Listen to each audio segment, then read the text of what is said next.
Robbie Forgotten, Chapter 9. Sportacus had no problem carrying the ladder by himself. It wobbled and swayed gently while braced against one shoulder as he walked. Robbie accompanied him on his opposite side, helpfully avoiding the unwieldy instrument altogether.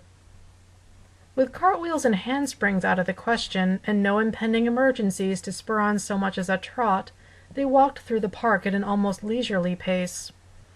It would have been leisurely, if not for the lingering tension in Robbie's gait and the quality of the quiet between them.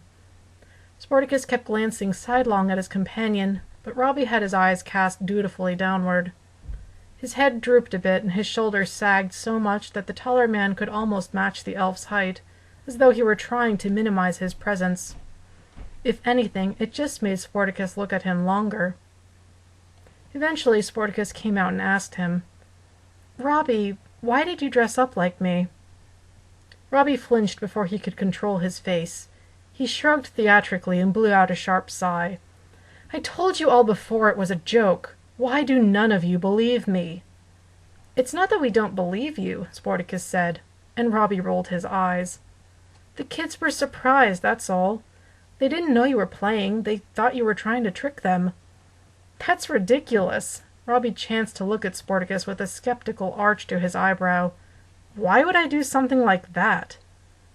It was Sportacus to glance away at this, not having a ready answer.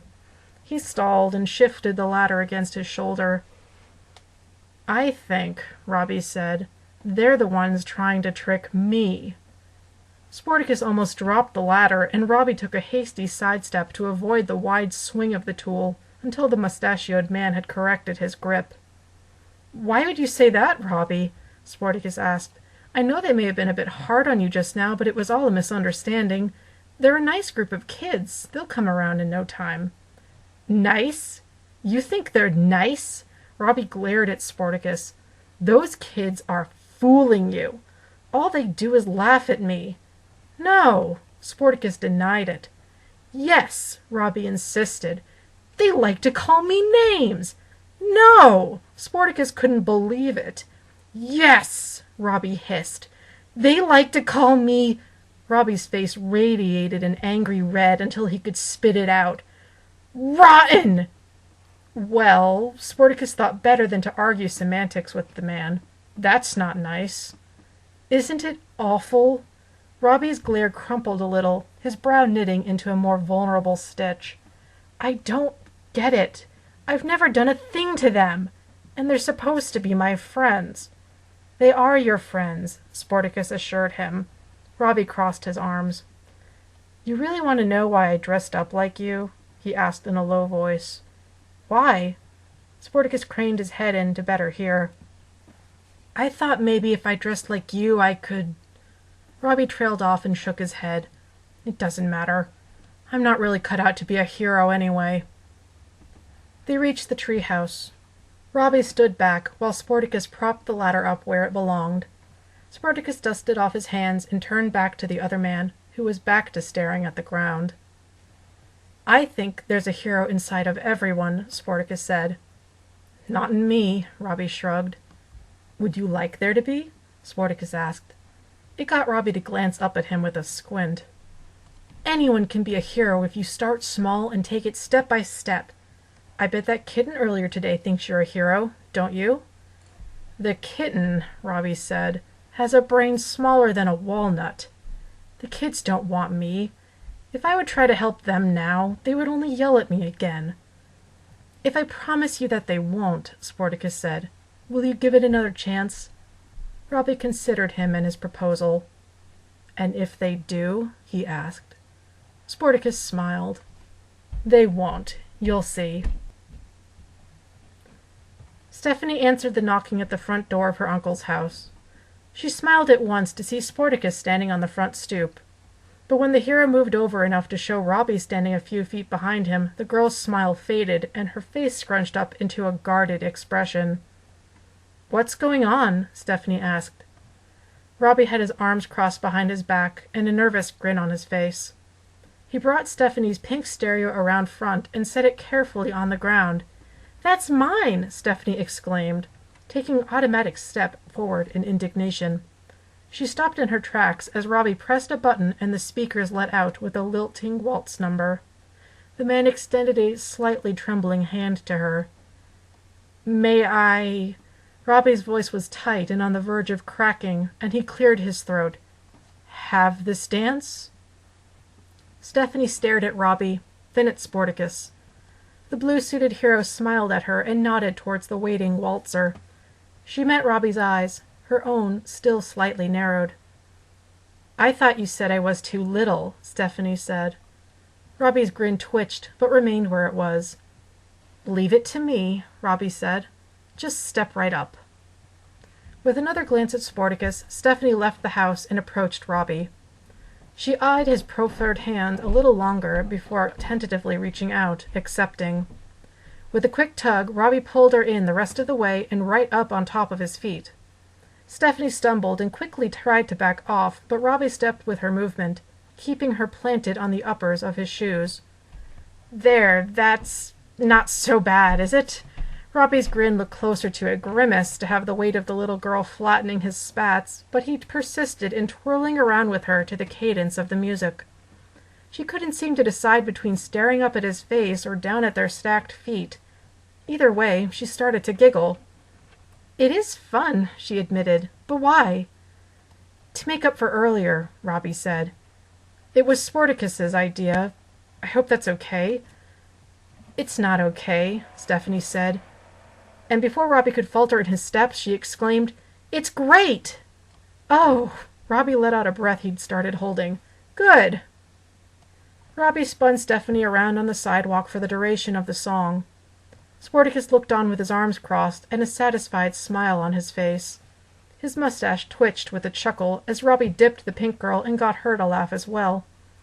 She was less eager to step back from the man when the music ended, and he switched off the stereo. "One more song?" Stephanie asked. "Not right now," Robbie said, his grin a little less strained, while he took the opportunity to rub at one of his feet. "I'm too tired to dance any more, and hungry." "Why don't we go check on Ziggy?" Sportacus suggested.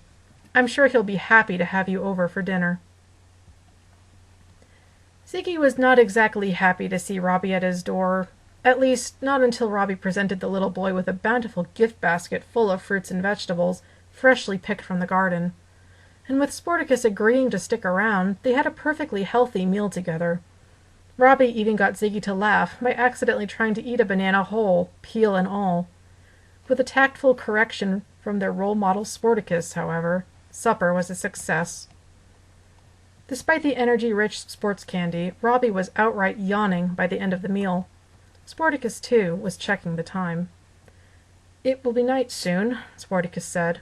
"I need to raise the airship back up. Robbie, are you—" Sportacus paused for only the slightest moment as Robbie stifled his yawn to look properly at him. "Did you want to stay on the airship again tonight?" "He can stay with me, Sportacus," Ziggy offered. "We can have a sleepover and stay up all night playing games and telling stories." "That's all right," Robbie said, waving his hands in a polite but hasty refusal. I already have a place to stay tonight." "Really? Where?" Sportacus asked. Ziggy looked equally curious. Robbie rubbed at his nose for a moment. "I was thinking about that treehouse," he said.